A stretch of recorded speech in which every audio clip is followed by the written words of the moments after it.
Hello बच्चों, कैसे हैं आप सब। आई होप स्वस्थ होंगे, मस्त होंगे, फिट और फाइन होंगे। ठीक है बेटे। तो नीट सिलेक्शन एक्सप्रेस में आज क्या है, जो तीसरा अध्याय है हमारा, जो तीसरा चैप्टर है, कौन सा हो जाएगा? Plant kingdom. प्लांट किंगडम हो जाएगा, यानी कि हम लोग कह सकते हैं वनस्पति जगत। ठीक है। पहले आपने क्या किया, लिविंग वर्ड के जो क्वेश्चन प्रैक्टिस है वो की आपने, जीव जगत चैप्टर का। उसके बाद सौरभ सर आपको मिले, सर ने आपको जीव जगत का वर्गीकरण, बायोलॉजिकल क्लासिफिकेशन, इसके क्वेश्चंस कराए। आज मैं आपको प्लांट किंगडम करा रहा हूं, वनस्पति जगत। आगे फिर आपको जो है मॉर्फो कराएंगे सर, मैं एनाटॉमी कराऊंगा सर, सेल कराएंगे, मैं सेल डिवीजन कराऊंगा। इस तरीके से लगातार यह सीरीज चलती रहेगी। ठीक है। जिस तरीके से आपने इसका फायदा उठाया वो जो है एक बढ़िया चीज है, काबिल तारीफ चीज है कि आप इसका फायदा उठा रहे हैं। ठीक है भाई। तो ये सारे सवाल जो है आप क्या करिए, एक बार पॉज करिए, कोशिश करिए खुद से करने की और फिर आगे बढ़िए। ठीक है। चलिए, पहला सवाल ये रहा। कृत्रिम पद्धति ने वर्धी एवं लैंगिक लक्षणों को, अच्छा वर्धी को यहां पर हम लोग कायिक भी कह सकते हैं, वेजिटेटिव। ठीक है। वर्धी एवं लैंगिक लक्षणों को समान महत्व दिया, यह स्वीकार्य नहीं है, क्योंकि प्रायः कौन से लक्षण ऐसे हैं जो वातावरण द्वारा आसानी से प्रभावित होते हैं। आर्टिफिशियल क्लासिफिकेशन यानी कि कृत्रिम वर्गीकरण की अगर आप बात करें तो वहां पर एक या दो कैरेक्टर को लेकर एक या दो लक्षणों के आधार पर वर्गीकरण कर दिया जाता है, पहली बात। और दूसरा, वहां पर क्या किया गया बेटा, वर्धी और लैंगिक लक्षणों को समान महत्व दिया गया। ऐसा नहीं होना चाहिए। और ऐसा क्यों नहीं होना चाहिए? क्योंकि जैसे जैसे वातावरण में परिवर्तन आता है, जो वर्धी लक्षण होते हैं वो बहुत आसानी के साथ चेंज हो जाते हैं। तो आपका उत्तर हो जाएगा ए। आप कहेंगे कि लैंगिक लक्षण या लैंगिक लक्षणों में आसानी से परिवर्तन नहीं होता, आसानी से परिवर्तन नहीं होता। या आप ऐसे कह सकते हैं कि आसानी से वातावरण की वजह से आसानी से वातावरणीय परिवर्तन नहीं होता। ये रहा बेटा आज का आपका पहला सवाल और आज का एसपी पॉइंट। ठीक है ना, एसपी पॉइंट, अति सुंदर पॉइंट। ठीक है ना। तो कह रहे लैंगिक लक्षणों में आसानी से वातावरणीय परिवर्तन नहीं होता, जबकि जो वर्धी लक्षण हैं, जो क्या है बेटा, वेजिटेटिव कैरेक्टर है, वो आसानी से परिवर्तित हो जाते हैं जब वातावरण में परिवर्तन होता है। अगला देखिए, कह रहा वर्गीकरण की वह पद्धति जिसमें बहुत सारे लक्षणों पर विचार किया जाता है। आसान सा सवाल है, हम लोग क्या कह देंगे, प्राकृतिक पद्धति। प्राकृतिक पद्धति यानी कि नेचुरल क्लासिफिकेशन। आगे देखिए, यहां पर हम लोग क्या करेंगे बेटा, एक स्टेटमेंट दो बार आ गया है, बस इतनी सी बात है और तो कुछ है नहीं। आप पढ़िए, स्टेटमेंट पढ़िए तब तक। पहला स्टेटमेंट क्या कह रहा है? ठीक है, पहला स्टेटमेंट बेटा आपसे कह रहा है, वो कह रहा है कि पादप शरीर थैलसाब होता है। हाँ सही बात है। सवाल के बारे में नीचे दिए गए कथनों को पढ़ो, कथनों को पढ़ो तथा सही विकल्प चुनो। कह रहा पादप शरीर थैलसाब होता है, सही बात है। थैलस लाइक स्ट्रक्चर होता है, अधिकांशतः जलीय होते हैं, प्रजनन कायिक, अलैंगिक और लैंगिक विधियों से होता है। क्लेमाइडोमोनास बॉल बॉक्स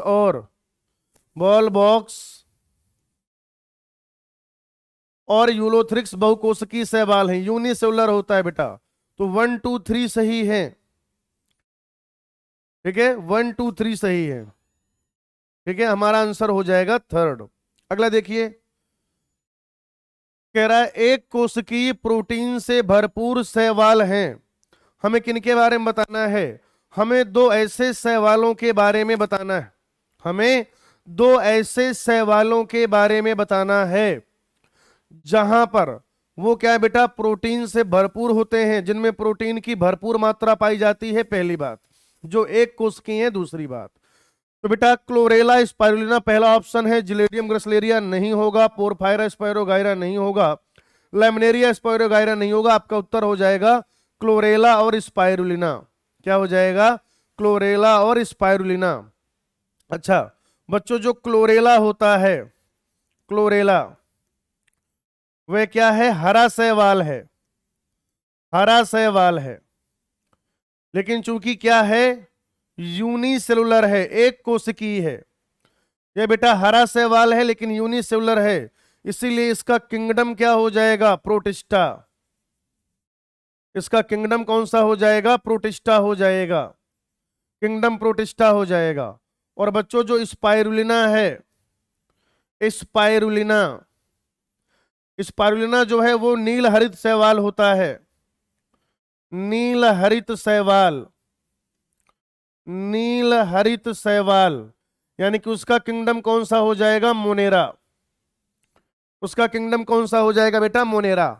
क्लोरेला क्या है? हरा शैवाल है, ग्रीन एल्गी है लेकिन यूनिसेलुलर है। और यूनिसेलुलर यूकैरियोट, यूनिसेलुलर यूकैरियोटिक जो एल्गी हैं, they are placed under the kingdom Protista. ये लीजिए आज का दूसरा एएसपी पॉइंट, ये रहा बेटा आज का दूसरा एएसपी पॉइंट। ठीक है, सुनो भाई, क्या होता है कि आर.एच. विटेकर ने, आर.एच. विटेकर ने, आर.एच. Whittaker, R H. विटेकर ने क्या किया? एल्गी को 3 किंगडम में रखा। आर.एच. विटेकर ने क्या किया बेटा? 3 किंगडम में रखा एल्गी को। जो प्रोकैरियोटिक एल्गी हैं, जो क्या है? Prokaryotic algae. तो बच्चों प्रोकैरियोटिक एल्गी को रखा किंगडम मोनेरा में, प्रोकैरियोटिक एल्गी को रखा किंगडम मोनेरा में। और बच्चों जो क्या है? यूनिसेलुलर यूकैरियोट है एल्गी, यूनिसेलुलर यूकैरियोट। तो यूनिसेलुलर यूकैरियोटिक एल्गी को उन्होंने रखा प्रोटिस्टा में, प्रोटिस्टा में। और जो मल्टी सेलुलर एल्गी होते हैं, मल्टी सेलुलर यूकैरियोट, बेटा उनको रखा गया किंगडम प्लांटी में। आगे बात समझ? तो आर.एच. विटेकर ने, आज का दूसरा एसपी पॉइंट क्या कह रहे हैं? कह रहे हैं कि आर.एच. विटेकर ने क्या किया? जो शैवाल होते हैं, शैवाल को 3 अलग अलग किंगडम में रखा था। आर.एच. विटेकर ने शैवालों को 3 अलग अलग किंगडम में रखा था। जो क्या है बेटा? आदि केंद्रीय शैवाल हैं, जो प्रोकैरियोटिक एल्गी हैं। उसे आर.एच. विटेकर ने कहां पर रखा था? उसे आर.एच. विटेकर ने रखा था रखा था किंगडम मोनेरा में। अगर आप बात करें और यूकैरियोटिक एल्गी की, जो सुकेंद्रीय एल्गी होते हैं, सुकेंद्रीय शैवाल होते हैं, अगर वो यूनिसेलुलर है, पढ़ने की सहूलियत के लिए हम उसे कहां पर? Green algae, brown algae, red algae जो है किंगडम प्लांटी में पढ़ते हैं। सही बात है। लेकिन टेक्सोनॉमिकली, वर्गीकरण के हिसाब से, जितने भी एक कोशिकीय यूकैरियोटिक एल्गी हैं, दिमाग में भरिए इस चीज को, जितने भी यूकैरियोटिक एक कोशिकीय एल्गी हैं, उन सब का किंगडम कौन सा हो जाएगा? प्रोटिस्टा हो जाएगा। बोलो मेरे दोस्त, क्या हो जाएगा? Kingdom protista. और जो क्या है? मल्टी सेलुलर यूकैरियोटिक एल्गी हैं, जो बहुकोशिकीय यूकैरियोटिक शैवाल हैं, उनको कौन से किंगडम में रखा गया? प्लांटी में रखा गया। तो ये जो स्पाइरुलिना है, ये शैवाल तो है, लेकिन कौन सा शैवाल है? नील हरित शैवाल, blue green algae, kingdom Monera, cyanobacteria भी कह सकते हैं। और क्लोरेला जो होता है ग्रीन एल्गी है, हरा शैवाल है, क्लोरोफाइसी है। लेकिन लेकिन लेकिन किंगडम की अगर बात करें तो चूंकि ये यूनिसेलुलर एल्गी है, यूकैरियोटिक है, किंगडम इसका हो जाएगा प्रोटिस्टा। अगला सवाल देखिए, कह रहा स्तंभ 1 को स्तंभ 2 के साथ मिलान करो तथा नीचे दिए गए कूटों में से सही विकल्प चुनो। भोजन, ठीक है, भोजन की बात हो गई। अगार, ठीक है, एल्जिन, ठीक है, कैराजेनिन। तो बेटा एल्जिन जो है, ठीक है, अगार आपको कहां से मिल जाएगा? जिलेडियम ग्रेसिलेरिया से। एल्जिन कहां से मिल जाएगा? भूरे शैवाल से। कैराजेनिन कहां से मिल जाएगा? लाल शैवाल से। और भोजन क्या हो जाएगा? Porphyra laminaria. ठीक है, तो ए का हो जाएगा दूसरा, यानी कि ये दोनों ऑप्शन तो हो नहीं सकते। बी का हो जाएगा तीसरा, दोनों में दिया है। सी का हो जाएगा पहला और डी का हो जाएगा चौथा। आंसर बेटा फर्स्ट सही हो जाएगा। आप इस तरीके से मैचिंग करा सकते हैं, इस तरीके से आप जो है इसका मिलान करा सकते हैं बेटा। ठीक है, सवाल जो उन्होंने दिया था उसमें कुछ भी मिलान नहीं था, इनका जो मिलन था वो आधा अधूरा था। राइट, ये सवाल कह रहा था कि मिलन अभी आधा अधूरा है। हमने कहा आइए करा देते हैं आपका सही मिलान। ठीक है, और जीवन में बेटा सही मिलान बहुत जरूरी चीज, चाहे आप एग्जाम की बात करें चाहे आप अपने जीवन की बात करें, क्योंकि अगर गलत मिलान हो गया तो 4 लोगों की जिंदगी बर्बाद होती है। आप सोचिए कैसे। आइए अगले सवाल पे जाते हैं। कह रहा कि हरित शैवालों में प्रमुख प्रकाश संश्लेषी वर्णक हैं, प्रमुख प्रकाश संश्लेषी वर्णक हैं क्लोरोफिल ए एवं बी, एसी फ्यूकोजेंथिन, एडी फाइकोरेथ्रिन ए और सी। बेटा सही आंसर हो जाएगा क्लोरोफिल ए एवं क्लोरोफिल बी। ठीक है ना, सही आंसर क्या हो जाएगा, क्लोरोफिल ए एवं क्लोरोफिल बी। आप एक काम करिए, इसमें देखिए आज का एक और एएसपी पॉइंट, रटने का बहुत ही आसान तरीका। जिन बच्चों ने मुझे उम्मीद में देखा है उन्हें मालूम होगा, बाकी बच्चे सुनिए। आप इधर लिखिए क्लोरोफाइसी यानी कि ग्रीन एल्गी, हरा शैवाल, फिर आप लिखिए ब्राउन एल्गी, फिर आप लिखिए बेटा ब्राउन एल्गी, और फिर आप लिखिए रेड एल्गी। ठीक है भाई, ठीक है। वर्णक याद करने का तरीका, रामबाण इलाज। क्या हो जाएगा, ग्रीन एल्गी लिख लिया आपने, ब्राउन एल्गी लिख लिया और रेड एल्गी लिख लिया। अब आप सबके सामने लिख लीजिए ए, सबके सामने आपने क्या लिख लिया, ए।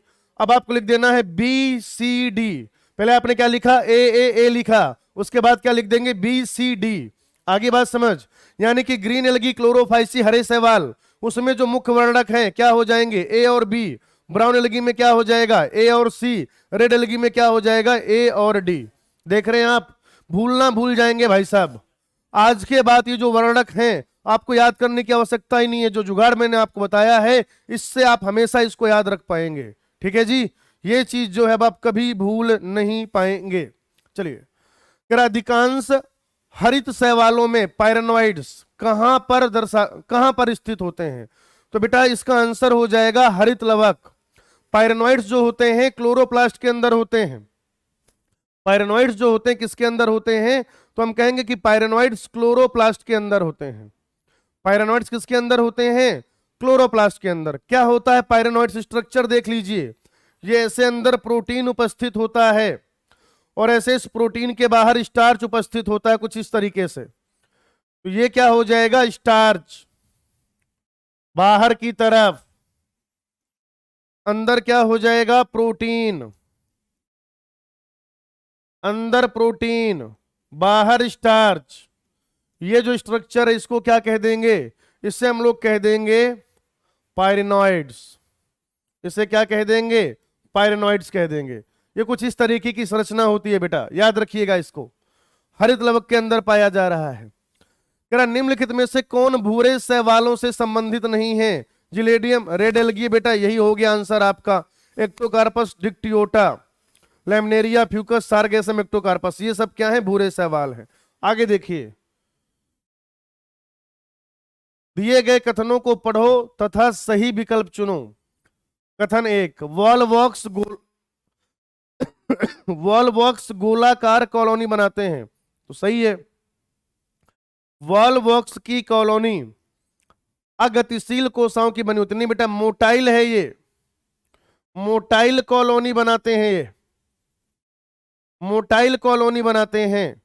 तो क्या हो जाएगा, कथन 1 सही और कथन 2 गलत। सही उत्तर जो है तीसरा हो जाएगा। सही उत्तर क्या हो जाएगा, थर्ड, कि जो पहला स्टेटमेंट है वो सही है लेकिन जो दूसरा स्टेटमेंट है कैसा है, वो गलत है।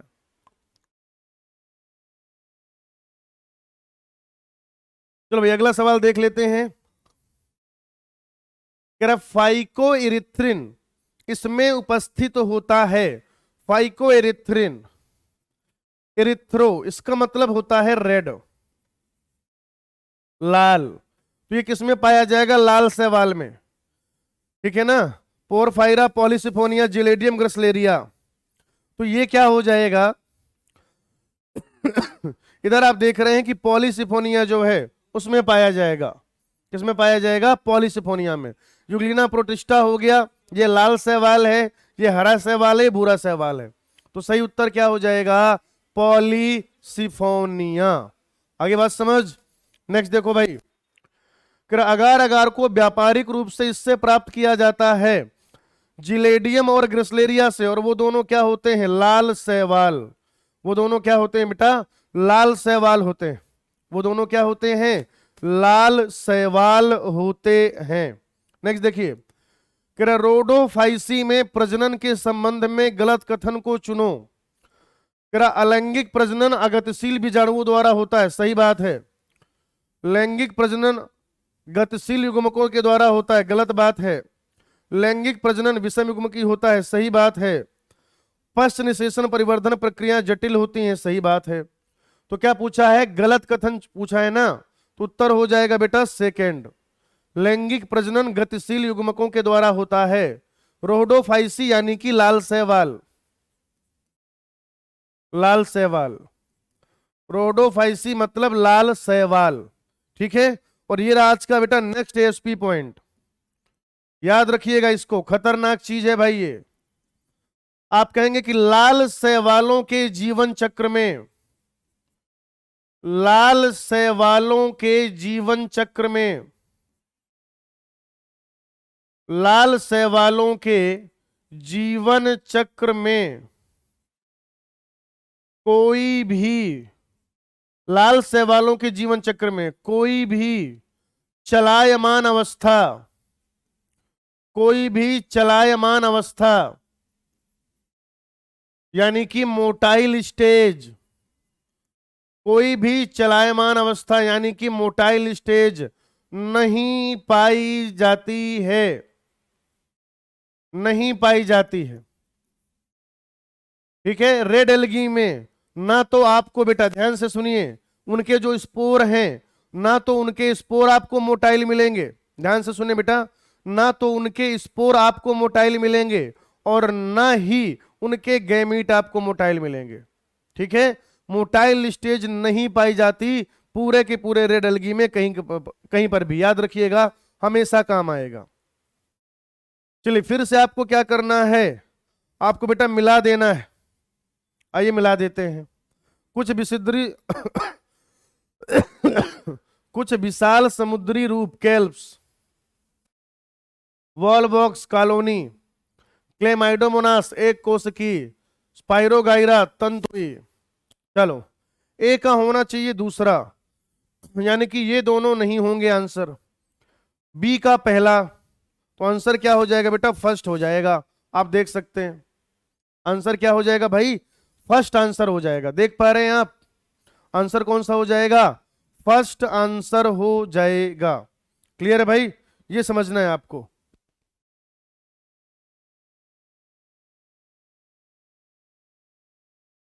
ये समझ में आया ना सबको? यहां पर आ जाओ, आगे देखते हैं। चलो ये सवाल करो, कह रहा ब्रायोफाइट्स के जीवन चक्र की महत्वपूर्ण प्रावस्था है। बोलो, ब्रायोफाइट के जीवन चक्र की महत्वपूर्ण प्रावस्था है। तो ज्यादा अच्छा जो आंसर है वो क्या होगा? युग्मकोभिद, क्योंकि उनमें जो मुख्य काय है, ब्रायोफाइट का जो मुख्य काय है वो क्या हो जाएगा? ध्यान से सुनिए, ब्रायोफाइट का मुख्य काय क्या होता है? गैमेटोफाइट। ब्रायोफाइट का main plant body, main plant body यानी कि मुख्य काय, मुख्य काय वे क्या होता है? युग्मकोद्भिद होता है बेटा, युग्मकोद्भिद। यानी कि आप इसे क्या कह सकते हैं? गैमेटोफाइट, गैमेटोफाइट कह सकते हैं बेटा इसे आप, गैमेटोफाइट कह सकते हैं भाई। अगला देखिए, कह रहा युग्मकोद्भिद की पीढ़ी इनमें प्रभावी होती है नहीं। अनावृत बीजी में तो क्या हो जाएगा? इधर देखो, ये आपको याद रखना है, ये कोई बहुत खास बात नहीं है, इसे एसपी पॉइंट तो नहीं कहेंगे, लेकिन आप याद रखिए। मैं इधर लिख रहा हूं पादप समूह, पादप समूह, और यहां पे लिख रहा हूं प्रभावी पीढ़ी, प्रभावी पीढ़ी। यानी कि इधर क्या हो जाएगा? Plant group. जरूरी शब्दों की अंग्रेजी भी लिखे दे रहा हूं मैं। इधर हो जाएगा डोमिनेंट स्टेज,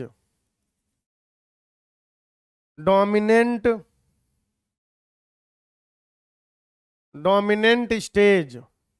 चलिए बच्चों, अगर आप ब्रायोफाइट्स की बात करें तो ब्रायोफाइट्स में जो प्रभावी पीढ़ी है वह होती है युग्मकोद्भिद।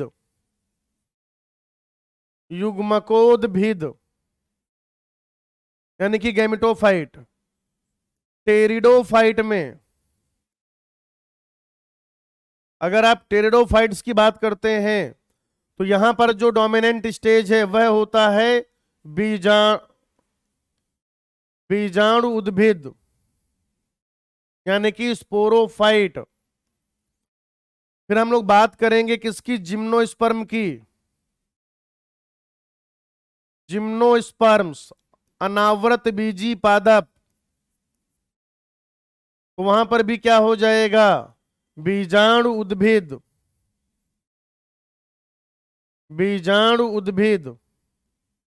उसके बाद हम बात करेंगे एंजियोस्पर्म की। एंजियोस्पर्म्स, उसमें भी बेटा जो क्या है प्रभावी पीढ़ी वह क्या हो जाएगी? बीजाणु उद्भिद।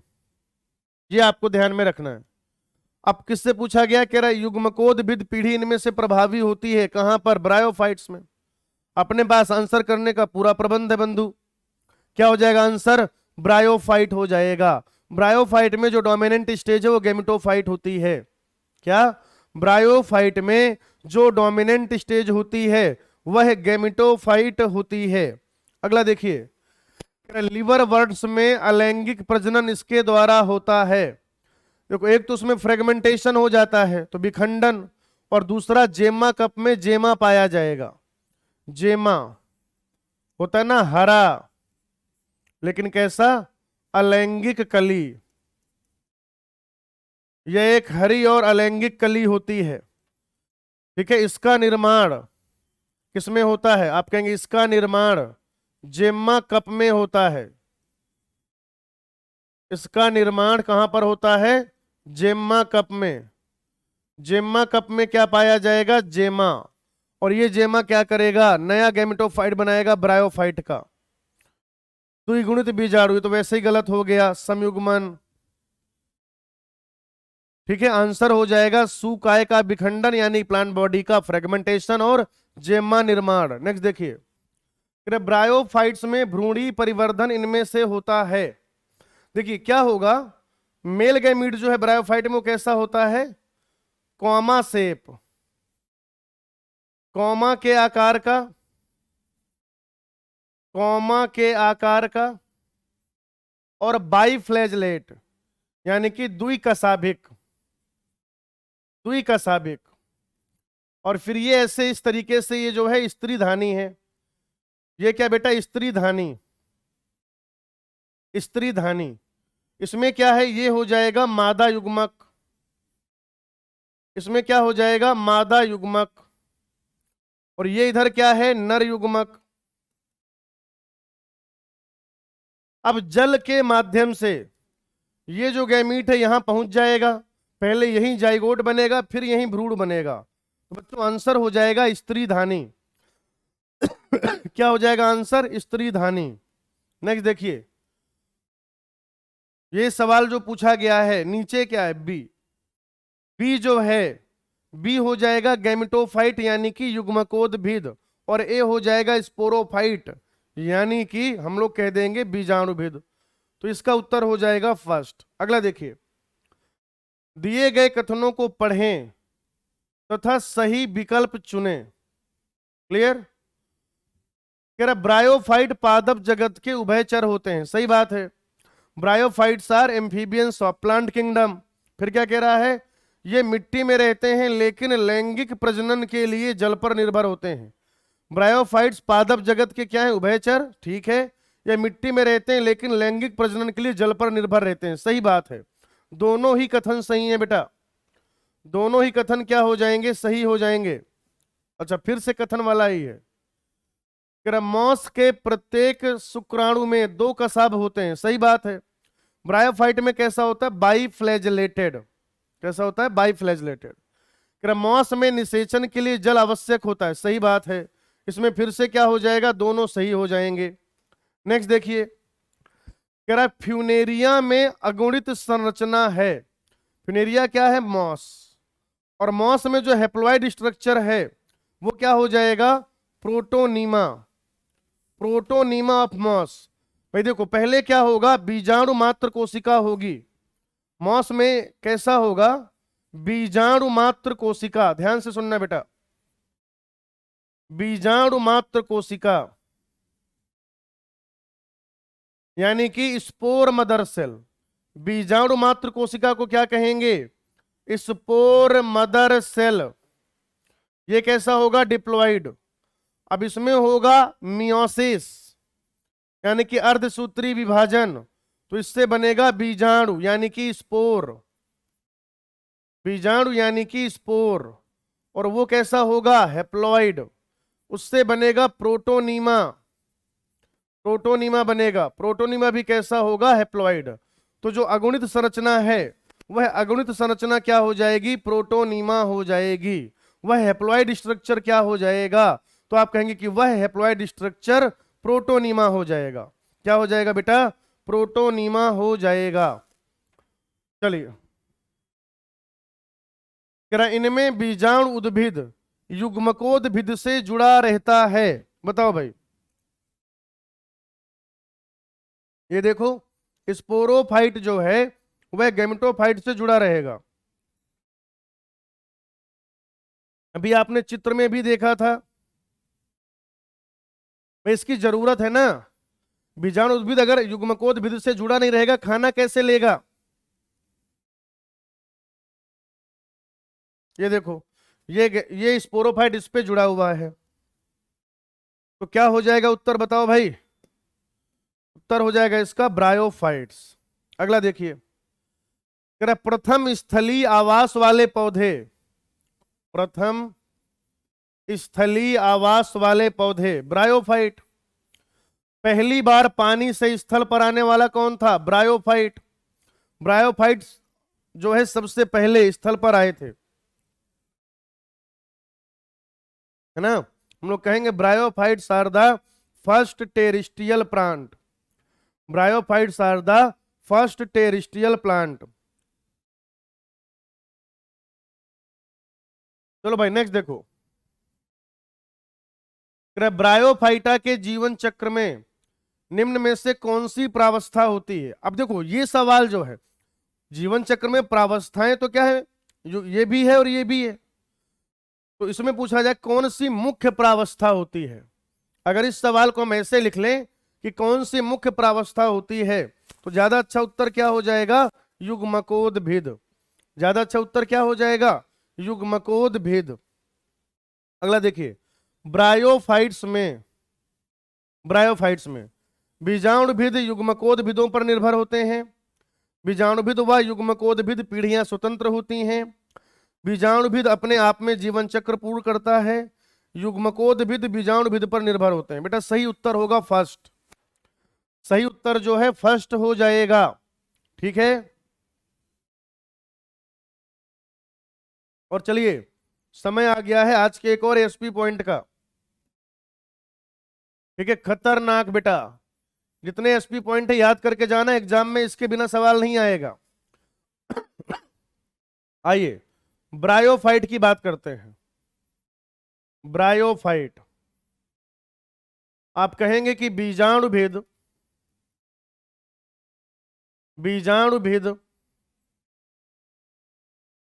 युग्मकोद्भिद पर निर्भर होता है। बीजाणुभिद युग्मकोद्भिद पर निर्भर होता है।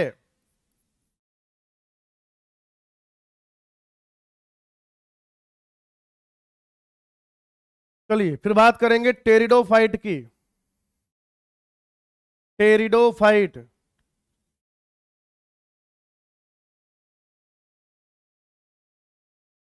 टेरिडोफाइट, टेरिडोफाइट, आप कहेंगे बीजाणुभिद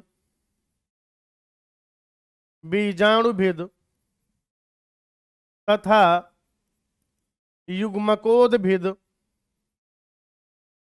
बीजाणुभिद तथा युग्मकोद्भिद स्वतंत्र होते हैं, स्वतंत्र होते हैं। फिर बच्चों आप बात करेंगे जिम्नोस्पर्म तथा एंजियोस्पर्म, जिम्नोस्पर्म तथा एंजियोस्पर्म, जिम्नोस्पर्म तथा एंजियोस्पर्म। और इसमें याद रखिए आप ये कहेंगे कि युग्मकोद्भिद, अब वो स्वतंत्र नहीं है, फ्री लिविंग नहीं है, युग्मकोद्भिद बीजाणुभिद पर निर्भर होता है,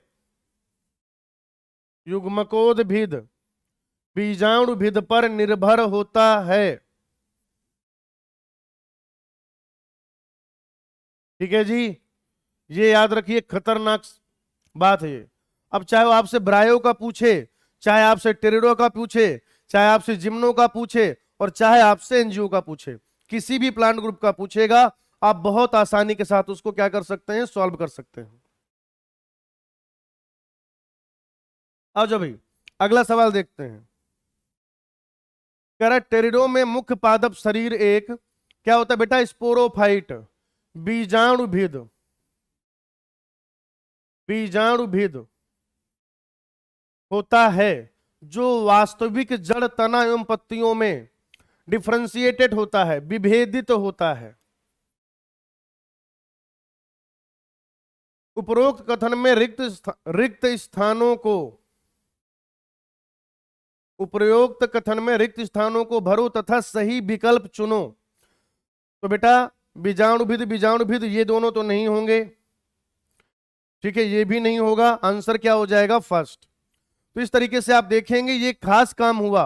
ब्रायो में क्या था, मूल सम, पत्ती सम, तना सम, इस तरीके की संरचनाएं पाई जा रही थी। लेकिन जब आप टेरिडोफाइट की बात करते हैं, किसकी बात करते हैं बेटा, टेरिडोफाइट की, तो टेरिडोफाइट में पहली बार ऐसा हुआ कि वहां पर वास्तविक जड़, तना और पत्ती पाए गए, ट्रू रूट, स्टेम और लीफ पाए गए। आगे बात समझ, तो ये भी थोड़ा सा ध्यान में रखना है आपको।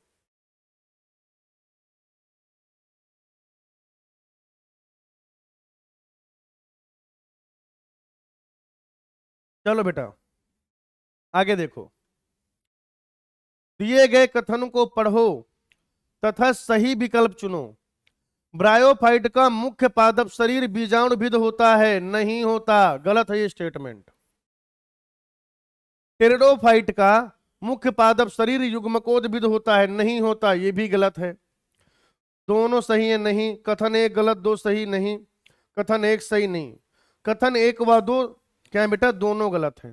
पहला स्टेटमेंट जो है वह भी गलत है, और जो दूसरा स्टेटमेंट है वह भी गलत है। पहला स्टेटमेंट रॉन्ग, दूसरा स्टेटमेंट रॉन्ग। चलिए आगे देखिए, टेरिडोफाइट में बीजाणु अंकुरित होकर क्या बनाते हैं।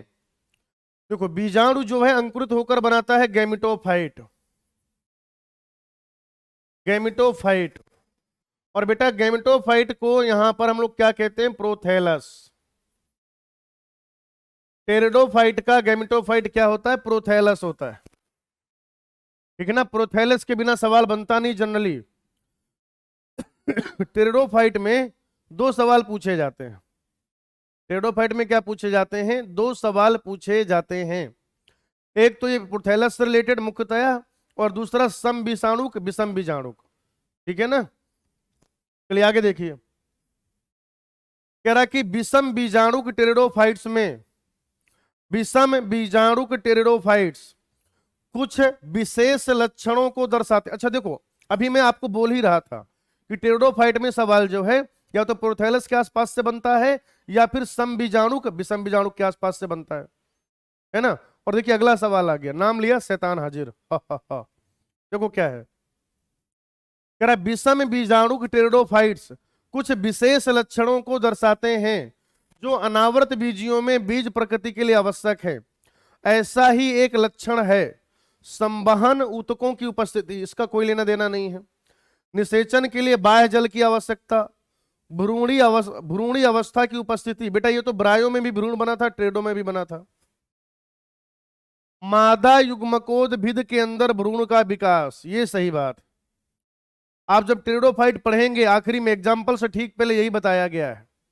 क्या कह रहे हैं कि कुछ जो है टेरिडोफाइट ऐसे होते हैं जैसे कि स्लेजनेला साल्विनिया, कुछ ऐसे होते हैं जैसे कि स्लेजनेला साल्विनिया, उनमें दो भिन्न भिन्न आकार के बीजाणु बनते हैं, बड़ा यानी कि बृहद और दूसरा लघु। और जो भ्रूण का निर्माण है, ठीक है ना, वो डेवलपमेंट, उसका विकास कहां पर होता है? फीमेल गेमेटोफाइट के अंदर, मादा युग्मकोद्भिद में होता है। तो ये क्या है? इवोल्यूशनरी एक बहुत ही महत्वपूर्ण बात है। इवोल्यूशन की दृष्टि से यह एक बहुत ही महत्वपूर्ण बात है। और ये जो है आगे चल के क्या करेगा? बीज प्रकृति के लिए बहुत ज्यादा इंपॉर्टेंट स्टेप हो जाएगा, सीड हैबिट के लिए बहुत ज्यादा इंपॉर्टेंट स्टेप हो जाएगा। चलिए भैया आगे देखिए, आपको क्या करना है? मैच करा देना है वापस से, ठीक है। साइलोप्सिडा साइलोटम, तो ए का फर्स्ट, चलो दो ऑप्शन में दिया गया है भाई, और डी का 4, चलो एक ही ऑप्शन है, बाकी आप मिला लेंगे। लाइकोप्सिडा का क्या हो जाएगा? सिलेजिनेला, लाइकोपोडियम, और क्या हो जाएगा? सिलेजिनेला, तो बी का हो जाएगा थर्ड, सही है। स्पिनोप्सिडा इक्विसिटम, स्पिनोप्सिडा इक्विसिटम, अभी भी आंसर क्या है? ए ही आएगा। तो प्रवाल जड़ों का N2, अच्छा, नाइट्रोजन स्थिरीकरण करने वाले जीवाणुओं के साथ सहजीवी संबंध होता है। साइकस हो जाएगा बेटा, क्या हो जाएगा? साइकस। साइकस में पाया जाता है प्रवाल जड़, और पाइनस में क्या पाया जाता है? Mycorrhizal root. मैंने आपको बताया था ये उम्मीद सीरीज में, जब मैंने पढ़ाया होगा, जिन्होंने उम्मीद देख रखा है, ये मैंने आपको याद कराया था प्रॉपर, ठीक है ना, ये मैंने प्रॉपर आपको याद कराया था कि आप इसको लर्न कर लीजिए। चलिए भाई, कह रहा है बेमेल जोड़ी को चुनिए, बेमेल जोड़ी को चुनिए। पादप जगत के उभयचर ब्रायोफाइट्स, ये तो सही है।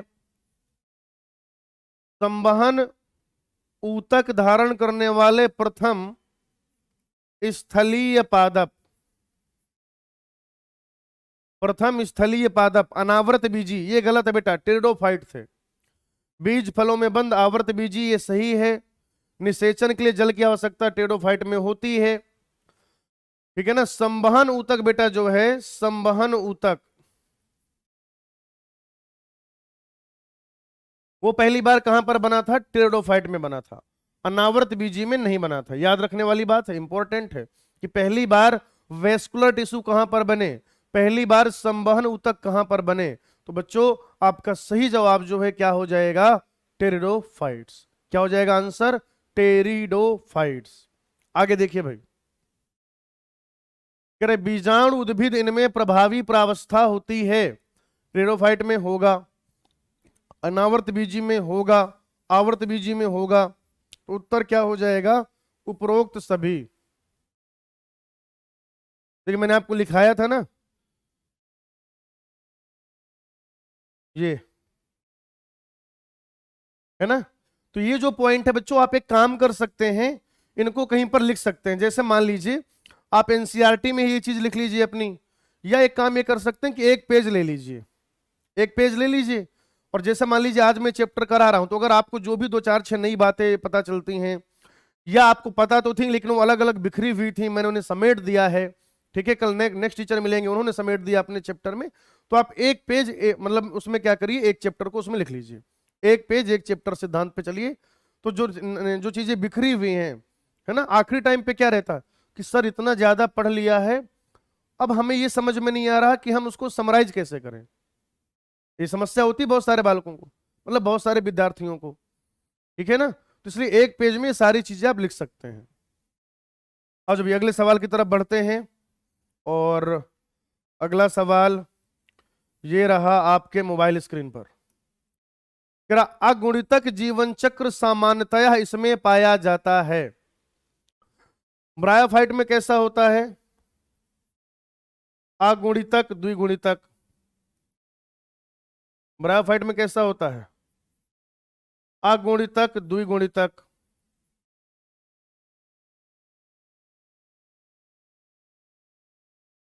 टेरिडोफाइट में भी ऐसा ही होता है। अनावर्त बीजी में कैसा होता है? द्विगुणितक डिप्लॉन्टिक। बेटा सही उत्तर क्या हो जाएगा? फर्स्ट। सही उत्तर क्या हो जाएगा? फर्स्ट आंसर जो है, फर्स्ट ऑप्शन जो है वो आपका आंसर हो जाएगा। अच्छा, आप एक और चीज देखिए, मैं यहां पर आपको उत्तर नहीं रटा रहा हूं, मैं ये भी बता रहा हूं कि बाकी के 3 ऑप्शन क्यों नहीं होंगे। तो अगर मैं यहां पर आपको 10 सवाल करा रहा हूं, मतलब मैं आपको 40 सवाल करा रहा हूं। अगर मैं यहां पर आपको 20 सवाल करा रहा हूं, यानी मैं आपको 80 सवाल करा रहा हूं। अगर मैं आपको यहाँ पे 50 सवाल करा रहा हूं, मतलब मैं 200 सवाल करा रहा हूं। तो जब आप किसी भी चैप्टर में 200-250 सवाल लगा लेंगे, तो चैप्टर तो आपकी फिंगर टिप्स पे हो ही जाएगा। फिर नीट वालों को परेशान होने दो, मरने दो। नीट वाला परेशान होगा, एनटीए परेशान होगा कि इतने धुरंधर बच्चे हैं ये हिंदी माध्यम के छात्र जो भी विद्यार्थी हैं, और इतनी शानदार तैयारी के साथ आए हैं, इनके लिए सवाल कहां से बनाएं। तो सही बात है, ये उनकी टेंशन है ना, हम इस बात की टेंशन क्यों लें? हमें तो क्या करना है, मजे करने, आओ करते। अगला सवाल देखो, कह रहा अगुणितक द्विगुणितक जीवन चक्र इनमें पाया जाता। अब देखो ये सवाल मैंने कराया, इससे रिलेटेड ये सवाल हो जाएगा। उत्तर क्या हो जाएगा? ब्रायोफाइट टेरिडोफाइट, यानी एक वादा दोनों। बीजधारी पौधों के द्वारा किस प्रकार का जीवन चक्र दिखाया जाता है? तो इसको कर लीजिए अगुणितक, इसको कर लीजिए द्विगुणितक अगुणितक। ठीक है, और अब आपका आंसर क्या हो जाएगा? द्विगुणितक। चाहे वो आवृत बीजी पौधे हों, चाहे वह अनावृत बीजी पौधे हों, अगर उनमें बीज पाया जा रहा है तो डिप्लॉन्टिक लाइफ साइकिल पाई जाएगी।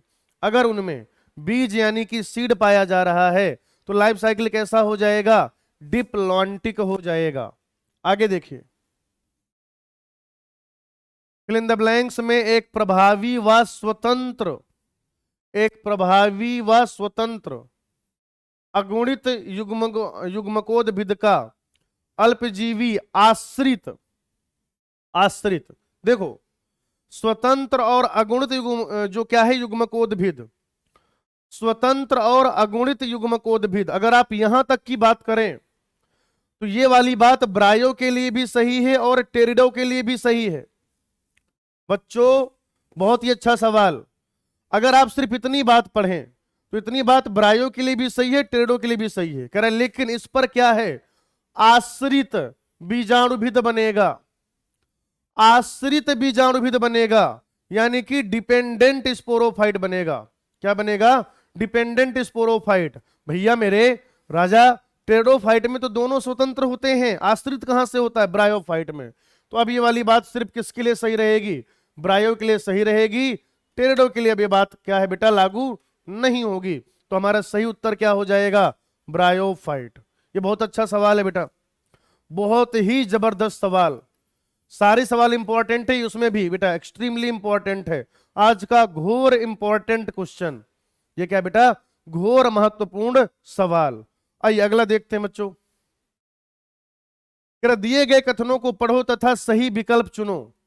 ब्रायोफाइट पीढ़ियों के एकांतरण को दर्शाते हैं। हाँ सही बात है। अगुणित युग्मकोद्भिद पीढ़ी तथा एक द्विगुणित बीजाणुभिद पीढ़ी जीवन चक्र में एकांतरित होती है। दोनों स्टेटमेंट सही है बेटा। हेप्लॉइड गैमेटोफाइट, डिप्लॉइड स्पोरोफाइट, और ये पीढ़ी एकांतरण दिखाते हैं, अल्टरनेशन ऑफ जनरेशन शो करते हैं। अगला देखिए, कह रहा है कि इस समूह के पौधे द्विगुणित तथा प्रतिकूल परिस्थितियों के लिए पूर्णतः अनुकूलित होते हैं। ये सुगठित संरचनाओं में बीजाणु पर्ण को धारण करते हैं, जिन्हें शंकु कहते हैं। ठीक है, प्रतिकूल, तो ये बेटा उत्तर क्या हो जाएगा इसका? अनावृत बीजी। अनावृत बीजी लिखा हुआ है, क्या हो जाएगा? अनावृत बीजी। ये बेसिकली बात कर रहा है कोनीफर्स की। ये जो लाइन लिखी हुई है ना, ये लाइन लिखी गई है कोनीफर्स के बारे में। कोनीफर्स यानी क्या है? जो शंक्वाकारी पौधे हैं। पत्तियां क्या आप देखेंगे कि जो स्टोमेटा है वो अंदर धसे हुए होंगे, सुई के जैसी नुकीली पत्ती, सुई के जैसी नुकीली पत्ती, है ना, पत्तियां जो है निडिल लाइक हो जाएंगी बेटा। गर्तिक रंध्र, स्टोमेटा जो है अंदर धसे हुए होंगे, गर्तिक रंध्र, ठीक है। क्यूटिकल की थिकनेस ज्यादा हो जाएगी, क्यूटिकल जो है ज्यादा यहां पे इकट्ठा हो जाएगा। और ये सारे काम किस लिए हो रहे हैं? ताकि जल की हानि को रोका जा सके या जल की हानि को कम किया जा सके, जल की हानि को कम किया जा सके, ठीक है जी। तो ये अपने को ध्यान में रखना है बंधु, ये भी अच्छा सवाल है। अगला देखिए, आवृत बीजी का भ्रूण कोष निर्मित होता है। ये इस तरीके से देखो बेटा,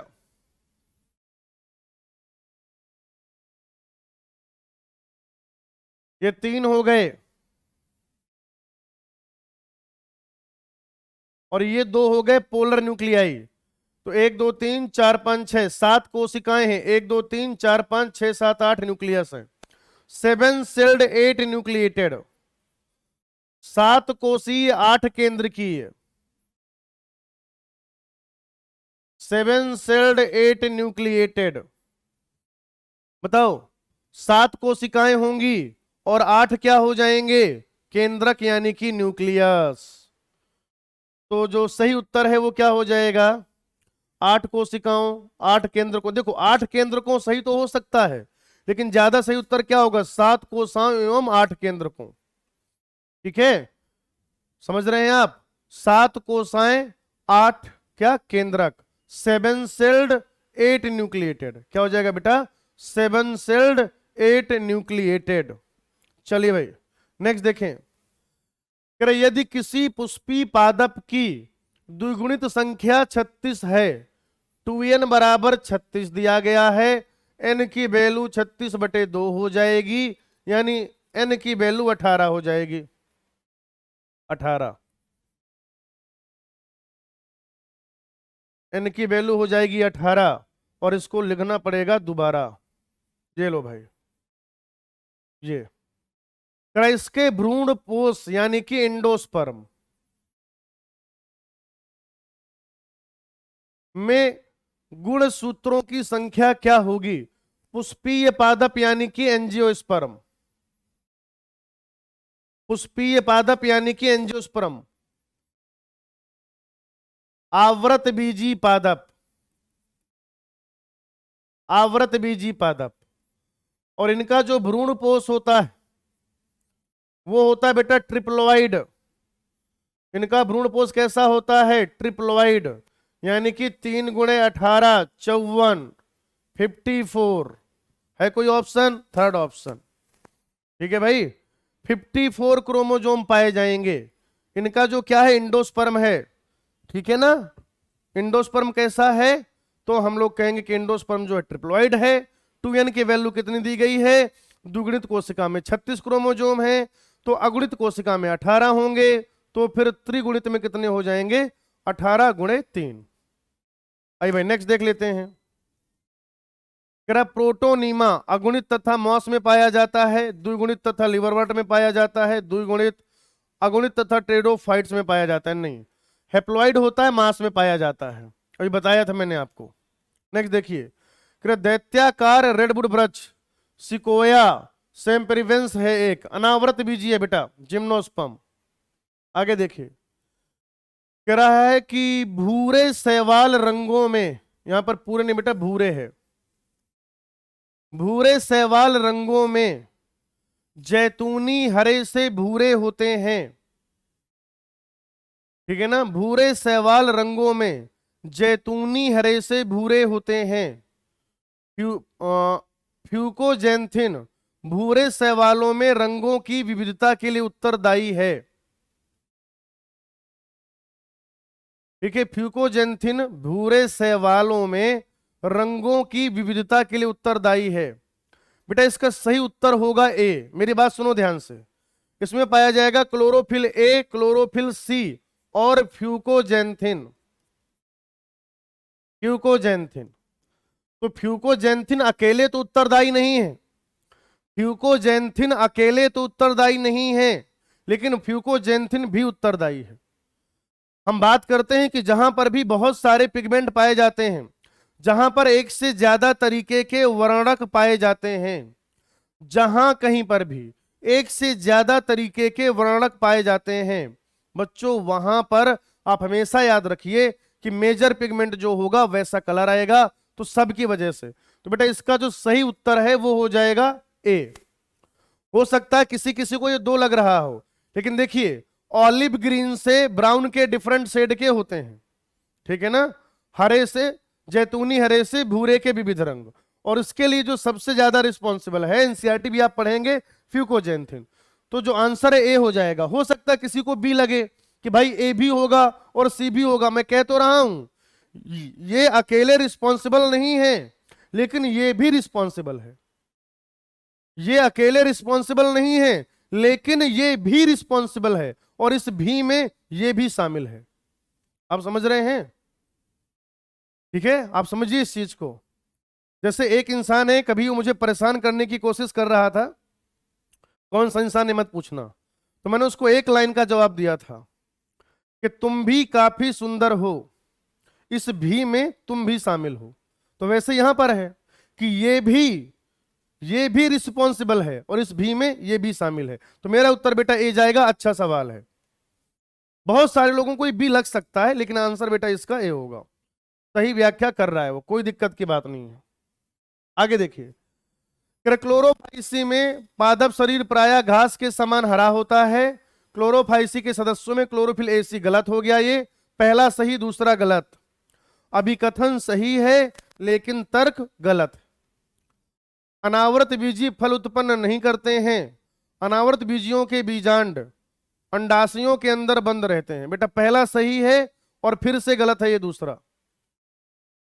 पहला सही दूसरा गलत, तो ये हो जाएगा उत्तर।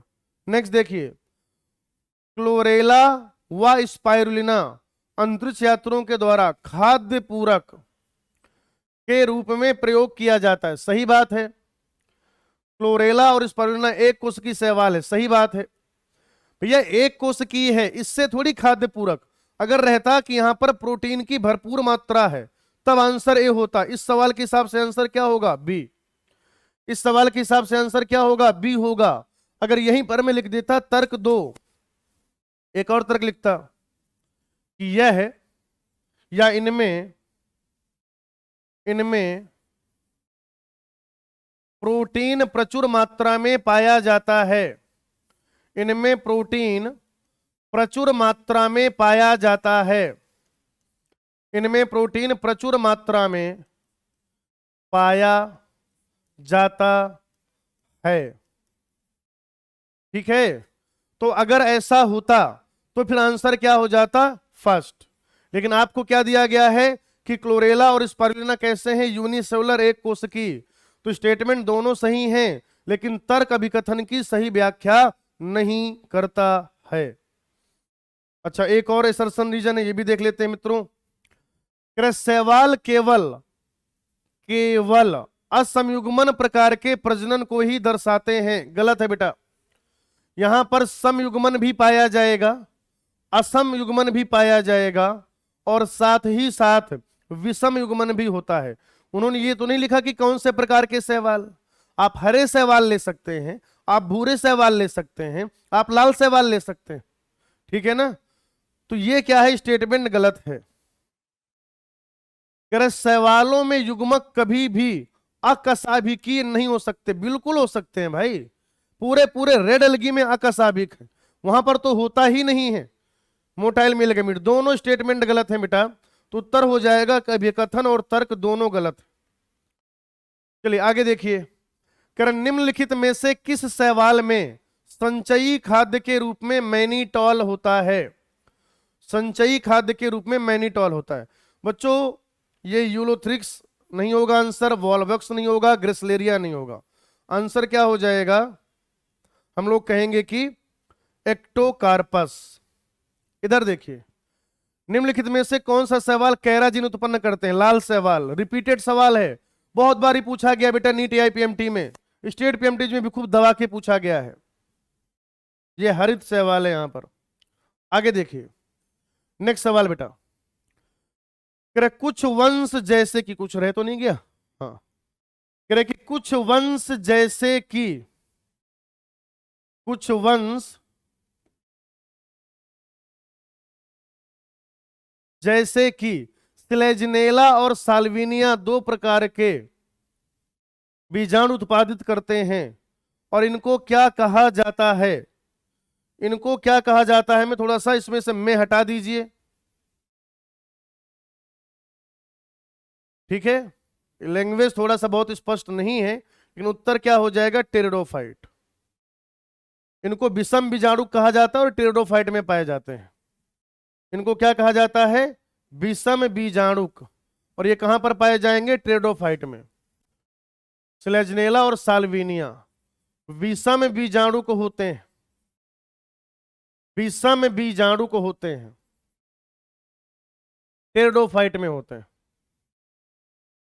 टेरिडोफाइट। चलिए भाई, वक्त आ गया एक और एएसपी पॉइंट का। सुने भाई, ब्रायोफाइट, ब्रायोफाइट सभी समबीजाणुक, ब्रायोफाइट सभी समबीजाणुक, टेरिडोफाइट, टेरिडोफाइट अधिकांशतः, अधिकांशतः समबीजाणुक, अधिकांशतः समबीजाणुक, कुछ कुछ विषम बीजाणुक, कुछ विषम बीजाणुक, जिम्नो तथा एंजियो,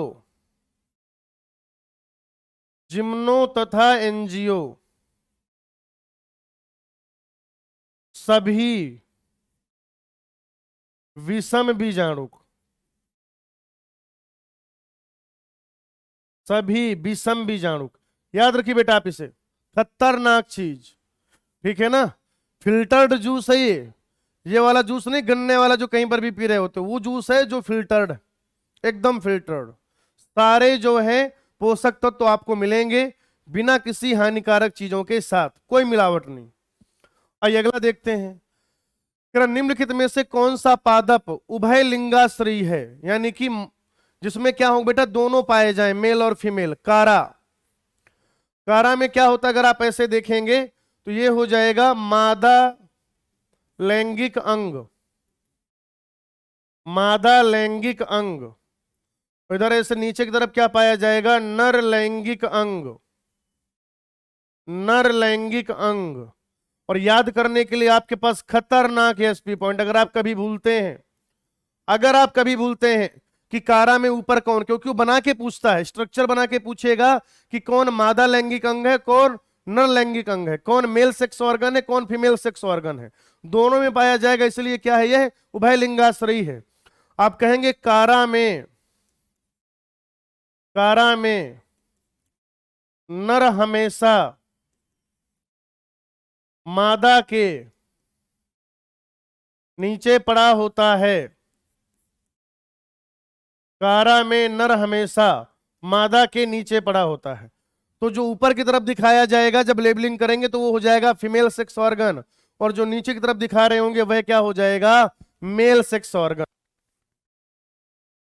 तो आप समझ पा रहे हैं चीजें कितनी ज्यादा महत्वपूर्ण है आपके लिए, है ना। एक एक चीज जो है मैं आपको ये सब बता रहा हूं। आगे देखिए, कह रहा कि फ्लोरिडियन स्टार्च यानी कि फ्लोरिडियन मांड की संरचना किसके समान होती है? एमाइलोपेक्टिन और ग्लाइकोजन। अभी 2-3 साल पहले नीट में सवाल भी पूछा जा चुका है इस पे, ठीक है। जब आप एनसीईआरटी से रेडियोलॉजी पढ़ रहे होंगे तो ये लाइन आपको सच मिल रही होगी। कह रहा स्ट्रोबिलाई अथवा शंकु किसमें पाए जाते हैं? लिख लो भैया, इस साल नीट में पूछा जाएगा ये सवाल। इक्विसिटम। बहुत जबरदस्त सवाल है बेटा, बहुत जबरदस्त सवाल पूछा जाएगा आपसे, देखिएगा आप। निम्नलिखित में से कौन सा युग्म एक कोशिकीय शैवालों का है? उत्तर क्या हो जाएगा? क्लोरेला और स्पाइरुलिना। क्या उत्तर हो जाएगा? क्लोरेला और स्पाइरुलिना। पाइनस के बीच, ये सुनिए भाई ध्यान से, पाइनस के बीच कवक के सहयोग के बिना, पाइनस के बीच नहीं बेटा, पाइनस के बीज, पाइनस के बीज कवक के सहयोग के बिना अंकुरित और स्थापित नहीं हो सकते हैं। पाइनस के बीज कवक के सहयोग के बिना अंकुरित और स्थापित नहीं हो सकते। यह किस कारण होता है? बीज में बाधक उपस्थित होते हैं जो अंकुरण को रोकते हैं। इसका भ्रूण अपरिपक्व होता है। इसका कवक मूल माइकोराइजा के साथ क्या अनिवार्य संबंध है? ऑब्लिगेटरी रिलेशनशिप है बेटा ये, इसलिए ऐसा होता है। ये सवाल तो शायद मैंने उम्मीद में भी डिस्कस किया था, तो जो बच्चे उम्मीद वाले देख रहे होंगे, देखिए उनका रिवीजन भी हो रहा है, रिवीजन में भी रिवीजन हो रहा है। कह रहा कि विकासात्मक दृष्टि से जनक बीजाणु उद्भिद में मादा युग्मकोद्भिद के साथ विकासशील तरुण भ्रूण को कुछ समय के लिए धारण रखना पहली बार किसमें देखा गया? तो बेटा आंसर हो जाएगा टेरिडोफाइट। यहीं से तो बीज प्रकृति डेवलप हुई। निम्नलिखित में से कौन सा कथन सही है? हॉर्स्टेल्स अनावर्त बीजी है, नहीं टेरिडोफाइट होते हैं। फ्लेजनेला एक विषम बीजाणुक है, जबकि साल्वेनिया एक सम बीजाणु वाला है, यह भी गलत है। अनावृत बीजियों में बीजांड अंडाशय भित्ति द्वारा परिभक्त नहीं होते, ये सही है। साइकस और सिड्रस दोनों में साधारणतया तने अशाखित होते हैं, नहीं नहीं, अनब्रांच्ड होता है साइकस में, पाइनस सिड्रस में ब्रांच्ड होता है। तो इसका उत्तर हो जाएगा बेटे थर्ड। अच्छा सवाल है, इंपॉर्टेंट है। निम्नलिखित में से कौन सा गलत कथन के रूप में सुमेलित है? कौन सा गलत है? जेमाधानी मार्केंसिया, दुई कसाभिक चल बीजाणु भूरे शैवाल, एक कसाभिक युग्मक पॉलीसिफोनिया, एक कोशिकीय जीव क्लोरेला। बेटा आंसर हो जाएगा थर्ड। एक कसाभिक युग्मक नहीं, पॉलीसिफोनिया क्या है? लाल शैवाल। पॉलीसिफोनिया क्या है? लाल शैवाल। और इसका जो युग्मक होगा वो कैसा होगा बताइए? तो आप कहेंगे कि इसका युग्मक होगा अकसाभिक। अकसाभिक यानी कि जहां पर फ्लैजला नहीं पाया जा रहा होगा, अकसाभिक होगा बेटा। निम्नलिखित में से बेमेल को चुनिए। इक्विसिटम समबीजाणु, साल्विनिया विषम बीजाणु, साइकस एक लिंगाश्रयी, पाइनस एक लिंगाश्रयी नहीं, पाइनस जो होता है बेटा उभय लिंगाश्रयी होता है, तो यही बेमेल हो जाएगा। युग्मनज अर्धसूत्री विभाजन किसका विशिष्ट लक्षण है? बेटा यहां पे क्या ये फ्यूनेरिया हो जाएगा पहली बात तो। उत्तर होगा क्लेमाइडोमोनास। जाइगोटिक मियोसिस, जिनमें एप्लॉन्टिक लाइफ साइकिल पाई जाती है वहां पर जाइगोटिक मियोसिस होता है। क्या होता है बच्चों? वहां पर जाइगोटिक मियोसिस होता है। ठीक है, तो एक चैप्टर बहुत ही कॉन्सेप्चुअली हमने क्या किया, बहुत सारे सवाल सॉल्व किए। मैंने हर ऑप्शन को आपके साथ सिर्फ इसलिए डिस्कस किया कि एक बार हो सकता है आपको नंबर ऑफ क्वेश्चंस भले ही कम लगें, लेकिन जिस तरीके से उसका डिस्कशन हो रहा है, जिस तरीके से उसका डिस्कशन हो रहा है वो बहुत महत्वपूर्ण है। और मैंने पहले लेक्चर में भी बोला था जब मैं लिविंग वर्ड आपसे डिस्कस कर रहा था कि सवाल इस तरीके से हो कि पूरा चैप्टर कवर हो जाए, सारे कॉन्सेप्ट रिवाइज हो जाए और साथ ही साथ क्या हो जाए बेटा, तो आप कहेंगे कि एग्जाम में आने की प्रबलता हो, काफी ज्यादा उनके चांसेस हो। ठीक है, तो हमने एक और चैप्टर कवर कर लिया, आप भी इसको देख लीजिए, रिवाइज कर लीजिए फटाफट से, और अपनी जो पढ़ाई है उसके जो घंटे हैं वो बढ़ा दीजिए। अगर आप 10 घंटे पढ़ रहे हैं 12 घंटे पढ़िए, 12 घंटे पढ़ रहे हैं 14 घंटे पढ़िए।